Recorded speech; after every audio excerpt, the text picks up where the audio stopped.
Welcome for NSP legal services में आपका स्वागत है।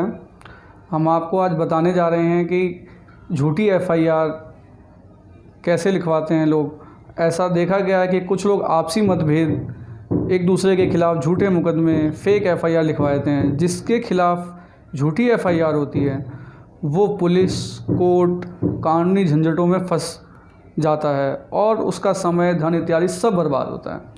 झूठी एफआईआर क्यों लिखवाते हैं लोग? दूसरे को परेशान करने के लिए। इसमें आपको सबसे पहले क्या करना चाहिए? सबसे पहले आपको इसमें पता करना चाहिए कि आपके खिलाफ किस तरह की एफआईआर है। कॉन्जेबल ऑफेंस है या नॉन कॉन्जेबल ऑफेंस है। कॉन्जेबल ऑफेंस मतलब सीरियस और नॉन कॉन्जेबल मतलब छोटे अपराध यानी नॉन सीरियस। कॉन्जेबल ऑफेंस जैसे मर्डर, रेप, चोरी इस तरह के अपराध हो गए, और छोटे अपराध जैसे छोटी मोटी चोरी हो गई या जिन पे आपको लगता है कि कुछ नहीं होना चाहिए, इस तरह के अपराध हो गए। आप एफआईआर करने के बाद अगर कोई आप पे झूठी एफआईआर कर देता है उसके बाद आप क्या करेंगे? सबसे पहला काम है आपको यही समझना है कि अगर आप पे कॉन्जेबल ऑफेंस हुआ है या नॉन कॉन्जेबल ऑफेंस हुआ है। अगर नॉन कॉन्जेबल या कॉन्जेबल दोनों ही अपराध हुए हैं, दोनों में से कुछ भी लिखवाया है, तो सबसे पहले आप अपने एक वकील हायर करिए। वकील हायर करके अपनी बेल कराइए।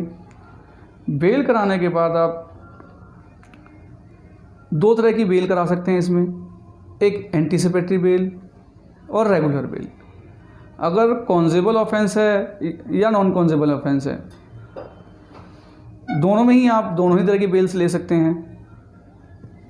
एंटीसिपेटरी बेल ये होती है कि आपको पहले आपको पुलिस इन्वेस्टिगेशन ज्वाइन नहीं करनी, उससे पहले ही आपको अपनी बेल कोर्ट में अप्लाई कर देनी है। और इसके बाद आप जब आपने एंटीसिपेटरी बेल ले ली, इसके बाद आप क्या करिए, एक जो एडवोकेट आपने हायर किया है उसे आप अपने डॉक्यूमेंट्स एविडेंस जो आपके पास हैं, जिससे कि आपको लगता है कि आपके खिलाफ झूठी एफआईआर की गई है, आप उनको सारे डॉक्यूमेंट्स और एविडेंस दीजिए। सेक्शन सीआरपीसी में 482 सीआरपीसी में एक के तहत हाई कोर्ट में आप झूठी एफआईआर लिखवाने के लिए अप्लाई कर सकते हैं, जो एडवोकेट करते हैं। कॉन्जेबल ऑफेंस और नॉन कॉन्जेबल ऑफेंस।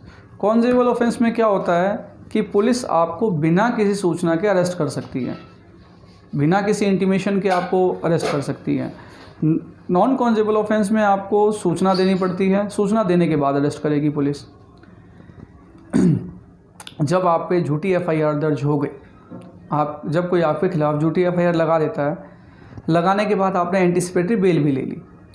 बेल लेने के बाद आप क्या करेंगे, अगर आप उस एफआईआर को लेंगे, एफआईआर को लेकर फिर एक वकील साहब हायर करेंगे हाई कोर्ट के, या जो आपने हायर किया है उन्हें भी रखेंगे, उन्हीं से कहेंगे, रिक्वेस्ट करेंगे। वो 482 आईपीसी के तहत आपकी वो एफआईआर को हाई कोर्ट में चैलेंज करेंगे कि हमारे क्लाइंट के खिलाफ झूठी एफआईआर कर दी गई है। अब वो झूठी एफआईआर कर तो दी गई है, अब उसके लिए वो क्या करेंगे, वो सारे एविडेंसेस जो आपके पास हैं, अगर आप सच्चे हैं, आप पे कोई गलत एफआईआर हुई है, आपको पता है कि आप पे कोई गलत चीज़ें लगाई जा रही हैं, तो आपके पास एविडेंस होंगे।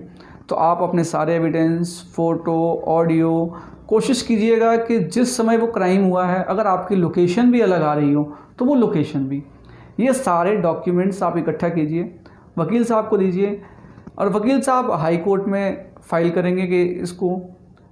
और जब फाइल करेंगे वकील साहब तो आपकी जो सुनवाई है वो कोर्ट में होगी।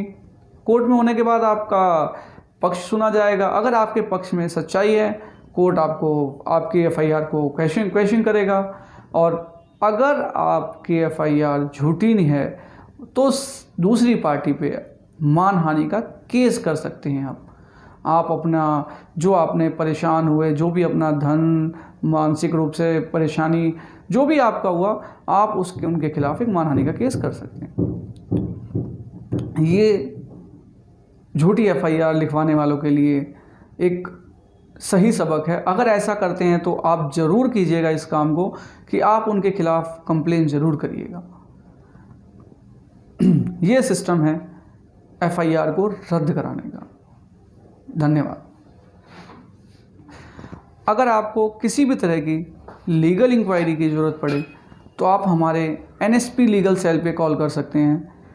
NSP लीगल सेल का नंबर है 9810732732 और चैनल के जो ऑनर हैं उनके भी नंबर पे भी कॉल कर सकते हैं आप। वो भी हमारे से कंसल्ट करते रहते हैं, टाइम टू टाइम हमारे से कंसल्ट करते रहते हैं। समय समय पर जो भी आता है वो हम उनसे डिस्कस भी करते रहते हैं।